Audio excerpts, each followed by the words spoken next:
Assalamualaikum warahmatullahi wabarakatuh. Hai guys, perkenalkan nama saya Tutinda Sari dan teman-teman saya. Saya Arbayati. Saya Siti Nur Azizah. Saya Kevin Saragi. Kami dari kelompok 5 ingin mewawancarai salah satu UMKM di Medan Marelan. Salah satunya yaitu UMKM Sapu Lidi. Ikutin terus ya.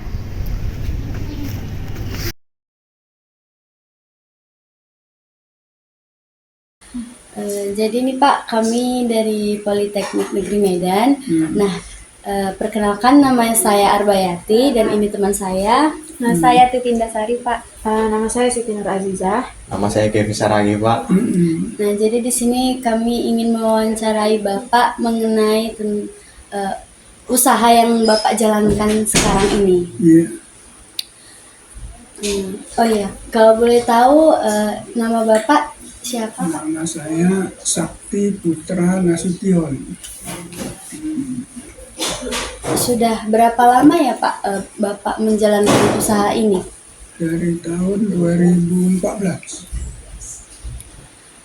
Kalau boleh tahu gimana sih Pak perjalanan kisah Bapak dalam mensukseskan usaha yang Bapak jalankan sekarang? Ini kunci suksesnya, saya belum sukses, tapi berkelanjutan, artinya tidak pernah. Kuncinya satu, jaga kualitas. Yang kedua, bahan baku tetap ada, jangan kalau toko pesan jangan terlambat. Yang ketiga, ya konsisten lah gitu. Artinya kita yakin aja dengan kemampuan kita. Itu aja. Bapak menjalankan usaha ini itu belajar sendiri atau gimana, Pak? Saya awalnya ke Jawa Tengah. Dari sana saya lihat di sana banyak pengrajin sapu kan. Saya pergi ke sana, saya ketemu sama kepala desanya. Nama desanya itu apa ya? Pokoknya di Purbalingga. Saya ke sana. Saya jumpa, saya diantar ke pengrajin yang sudah ekspor. Nah, disitulah saya belajar. Ada 4 kali lah saya belajar. Sampai sekarang saya masih berteman dengan orang yang di Jawa, masih. Jadi apa-apa yang ada hal-hal yang baru orang tuh infokan ke saya. Komunikasinya masih baik. Komunikasi gitu, masih Pak? baik. Malah pernah datang kemari. Pernah datang ke Medan, ada 5 hari di Medan. Yang pertama kali saya kenal, masih anak muda. Waktu itu dia umur masih 30-an. Saya memulai usaha ini umur 54. Ya, saya memulai usaha ini umur 54. Jadi saya baca biodata pendiri KFC, ya kan? Apa itu, kapten apa namanya itu? Dia memulainya umur 50-an. Jadi nggak ada kata terlambat kalau mau mulai aja. Soal siapa nanti yang beli itu nanti lah, yang penting kita kerja ya. Terus Pak, UMKM ini kan bergerak di bidang sapu lidi ya Pak. Iya. Ada berapa jenis kira-kira sapu yang Bapak buat? Ada 4. 4 jenis ya Pak. Boleh disebutkan Pak apa aja? Ya, yang terbuat dari tutupnya plastik, Iya. kemudian yang dari eceng gondok, gagangnya kayu, yang ketiga dari eceng gondok, gagangnya bambu, kemudian yang keempat bentuknya opal. Bentuknya opal, jadi beda. Punya ciri khas tersendiri Punya gitu ciri ya, khas Pak? tersendiri. Jadi saya buat tidak total saya tiru dari Jawa, tidak. Ciri khas Medan, nah itulah beda dengan Jawa. Saya punya beda dengan Jawa. Jadi bukan total saya tiru mutlak orang itu punya saya duplikat enggak. Terus Pak, kenapa Bapak memilih produk ini sebagai usaha Bapak? Karena di dunia ini Ya Pak. banyak rumah. Ya Pak, betul Pak. Setiap rumah perlu dibersihkan. Iya. Ya, Pak. Membersihkannya pakai sapu. Betul Pak. Jadi prospek usahanya saya rasa bagus gitu. Selama masih ada rumah, selama itulah sapu dibutuhkan. Soal jenis yang mana dibeli konsumen, itu terserah pemilik rumah masing-masing. Pokoknya kita tampilkan ini kita punya gitu, terserah. Tapi yang pastinya semua butuh sapu. Itulah apa saya motivasi saya. Logika kan? Ya Pak. Iya. Jadi punya rumah. Kira-kira penjualan sapu jenis apa yang paling banyak diminati sama masyarakat? Yang paling diminati, semua diminati. 4 jenisnya diminati. Cuman ada lokasi-lokasinya. Di daerah ini sukanya sapu yang kayak ini, di daerah ini sukanya sapu kayak gini, ya beda-beda. Harga-harga sapu Bapak mulai dari yang pertama berapa Pak? Harganya yang pertama 9.000, Itu yang yang plastik tutupnya. Yang kedua yang opal itu 10.000. Yang ketiga yang dibalut eceng gondok, gagangnya kayu itu 10.000. Yang dibalut eceng gondok, gagangnya bambu itu 12.000. Itu saya tolak. Toko jual beda. Ini saya sebagai pengrajin ya. Itu harga saya tolak. Harga pembelian pengecer ke saya. Kalau di pasaran rata-rata 20.000 dijual orang per batang. Terus produk ini tuh Pak di mana aja Pak dipasarkan kira-kira? Di luar kota juga atau hanya di Ya, Magelang ini aja? sebagian 20% luar kota. Ada di Tapak Tuan, ada yang di Kisaran, ada di Tebing, ada. Ini saya nyiapkan pesanan Dumai. Dumai. Ya, ini nomor 2. Jadi udah kemana-mana ya Pak produk ini? Ya, kemana-mana. Kadang ada juga secara online kita kan menyebar. Ya Pak. Ada juga yang sampai ke Jakarta. Ada secara online dia. Ada ke Kalimantan dulu. Itulah kelebihannya bisnis online kan. Iya. Tanpa batas. Kemana aja? Iya, kemana aja. Bapak jualan ini dari aplikasi gitu Pak atau dari Shopee? Dari aplikasi, enggak. Dari aplikasi apa namanya? Media sosial gitu, Facebook gitu. Facebook. Apa itu? Apa namanya itu kalau di Facebook itu apa? Marketplace. iya. Situ lah. Iya.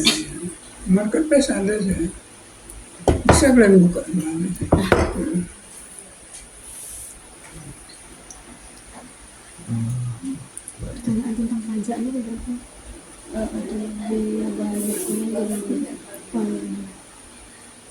Kalau boleh tahu nih Pak, kira-kira berapa biaya bahan baku yang dikeluarkan untuk setiap bulannya? Perkiraan Bapak aja. Perkiraan saya. Kalau untuk lidi, dia lidi aja sekitar 3.400. 4.500.000 lidi aja. Bambunya sekitar 1 jutaan. Kayunya sekitar 1.500.000. Lain lagi kawat, iya, lain-lain. Kawat, paku kan, pekerja lagi kan, pekerja kan, termasuk banyak.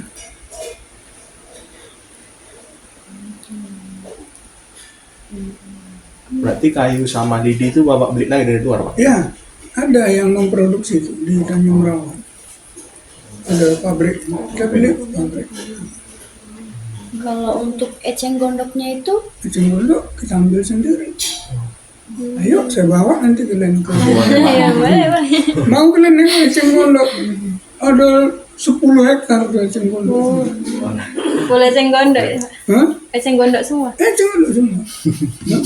Saya pun heran kok bisa kayak gini.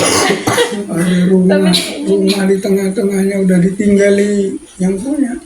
Sampai disebut gang itu Iya Pak. diganti orang tuh namanya jadi gang hilang. Saya ambil ke sana. Pagi-pagi saya ke sana biar badan enak kan. Karena umur saya kan udah 64. Sehat ya, Pak. Jadi saya harus banyak gerak. kalau boleh tahu untuk karyawan Bapak ada berapa ya Pak? Kalau karyawan sekarang ini ada ceritakan tadi kan, kalau yang di rumah ini 1 orang anak-anak yang bantu, ibu lah. Saya nggak tahu apa itu dikategorikan karyawan, ya nggak tahu lah, ibu, anak.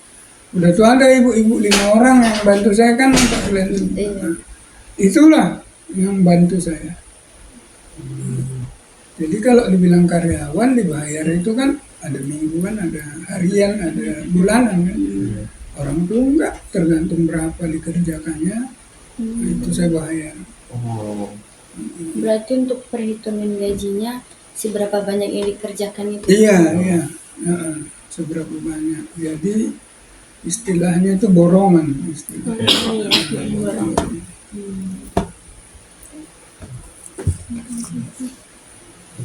Sambil. Iya Pak. Kalau untuk penjualannya Pak, kira-kira per bulan itu bisa laku sampai berapa buah gitu Pak? Satu. Bisa ya kira-kira 1.200 sampai 1.500. Itu satu macam aja atau Sama semua. semua ya Pak? 1.200. 100. Berarti itu Bapak menjual semuanya jenis Semua gitu. jenis. 1.200 itu. Tapi kadang-kadang lebih, kadang nggak tentu lah. Tengok musim. Kalau bulan yang lalu sepi, bulan ini menguap, sampai saya kewalahan sekarang. Berarti ada di mana waktu yang penjualan itu menurun dan meningkat gitu. Ada. Kita tahu tuh karena kita udah lama kan. Yang pertama habis Lebaran, waktu puasa meningkat. Permintaan tinggi waktu bulan puasa, habis puasa sepi. Ya setelah ini udah normal lagi kan. Terus yang paling menurun tuh biasanya masuk anak-anak sekolah. Orang nggak butuh yang primer dulu, yang sekundernya nanti dulu gitu kan. Ada nggak Pak ini ancaman yang terbesar dalam menjalankan usaha Bapak? Ancaman apa nih sekarang? Ancaman. Yang mungkin dari kayak tadi kan Bapak kan memasarkannya kan dari Facebook gitu kan Pak. Ya mungkin dijelekkan gitu dari Facebook Pak. Oh, ada. Karena persaingan kan, Ada. persaingan usaha gitu kan. Ada. Artinya gini. Ini saya cerita ya. Dulu ini kami buat di sini, di rumah ini. Kan pernah saya cerita. Enggak. Jadi sekarang yang buat ini yang pesaing saya dulu. Yang dulunya saya kasih. Jadi sekarang dia yang buat, kirim ke kami, nggak bisa dia jual. Itulah. Jadi satu itu contoh ya kan. Contoh yang kedua, pernah dibilang saya udah mati. Jadi ada orang duplikatkan, pergi ke toko-toko, bilangnya itu saya punya dulu. Bapak itu mana gitu kan? Bapak itu udah nggak ada lagi, udah mati. Jadi toko pun heran, terkejut begitu saya datang, loh masih ada orang lain. Siapa yang bilang? Ada yang jelek, dibilang itu saya punya. Ya, dibilang saya punya. Itu banyak lah. Kalau kayak gitu, makanya kita jangan hanya sifatnya menunggu gitu. Kita sekali kita keluar keliling ke toko-toko kan, sekalian nanya macam mana, ada yang rusak enggak, kalau rusak kita ganti gitu. Saya gitu, rusak saya bilang ke toko, ada yang komplain patah atau longgar atau apa, tarik aja cek, saya bilang kita ganti aja yang baru, nanti saya datang saya tukar. Saya menjaga cepat mengambil respon, jangan dibilang orang nanti kemana-mana nggak bagus ini dia gitu kan. Pelanggan pun jadi puasan. Ya kita harus jaga itu ya. Banyak di sini kalau bersama. Jadi kalau orang datang pun selalunya saya nggak mau bawa dia ke belakang dulu. Kalau nggak saya kenal lah, tapi ini kayaknya pengrajin gitu kan. Kan banyak kalian tengok tuh di pinggir-pinggir jalan tuh, tapi tidak ada cenggolok kan. Tidak ada yang cenggolok. Yang ada cenggolok sini yang pernah saya ajarin dari tembung, ada tuh. Nah, itu yang saya ajarin karena kasihan saya nengok dia udah nggak bisa kerja, kawan kan, pinggangnya sakit, dia nggak bisa kerja. Mau saya ajarin bikin sapu, mau. Terus saya ajarin dari A sampai Z. Gimana cara menjualnya pun saya ajarin. Sampai sekarang dia masih. Di pasar 10.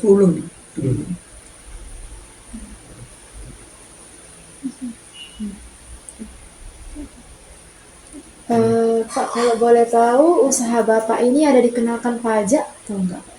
Enggak ada. Oh, enggak ada ya, Pak. Tapi kita kalau antar ke supermarket, kena kita. Kena, tapi tidak kita yang membayar, langsung dipotong dari supermarket itu. Lagi. Biasanya permintaan untuk supermarket itu berapa ya Pak, permintaan produk? Dia ini macam contoh aja Irian. Irian ini kadang dia sekali sebulan itu bisa kadang 200 berbatang. Itu untuk satu produk atau Untuk satu produk. Dia satu produk. Dulu dia sampai 3 produk, 3 jenis kan. Tapi sekarang dia cuma 1.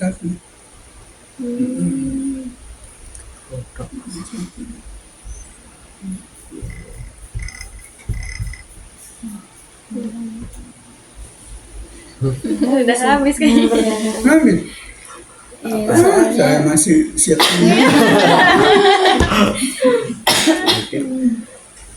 Ya, apalah mau saya bilang ya. Kalau usaha sekecil apapun, konsistennya itu yang perlu. Konsisten. Saya lihat ada di sini tukang jual kue pagi-pagi itu lewat, harga kuenya 32.000 kan. Tapi pasti habis aja. Asal dia ditunggu kami nunggu dia itu pagi. Karena kita tahu yang dibikinnya itu gulanya bagus, campurannya bagus kan, rasanya dijaganya gitu. Itu asal kue, udah orang udah pada nunggu tuh. Dan orang nggak beli sedikit, kami beli 15.000. Jadi itu tadi, satu konsisten, 2 kualitas.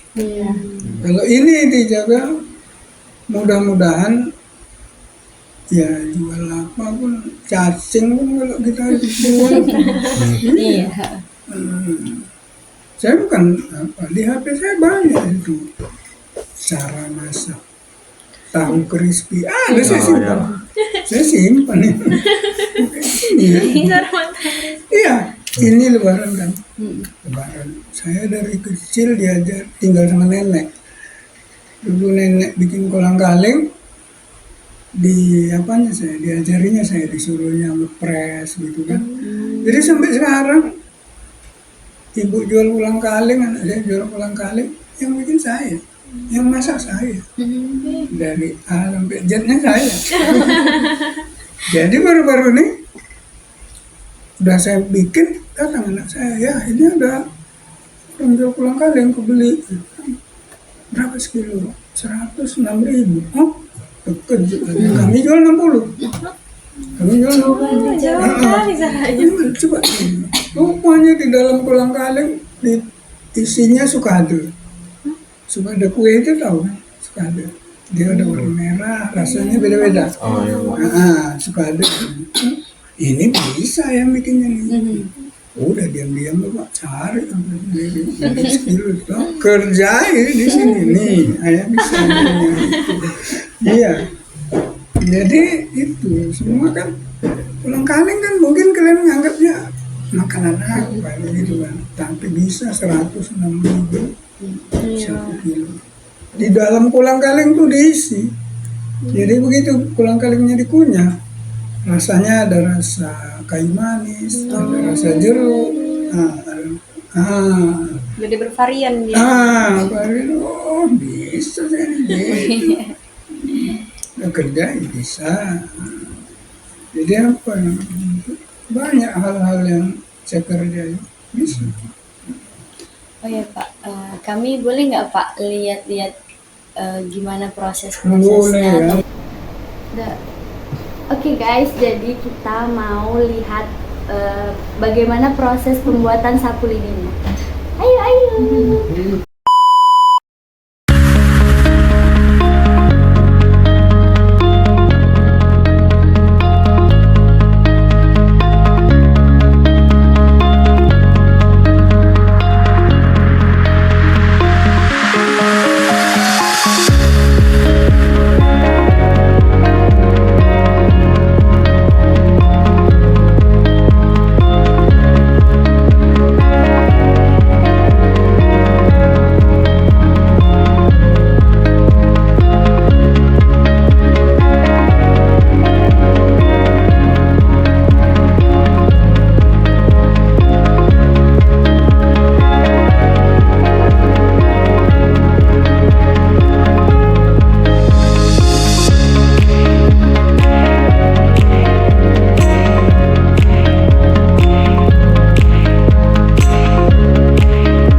Sekian dari video kami ucapkan terima kasih. Assalamualaikum warahmatullahi wabarakatuh.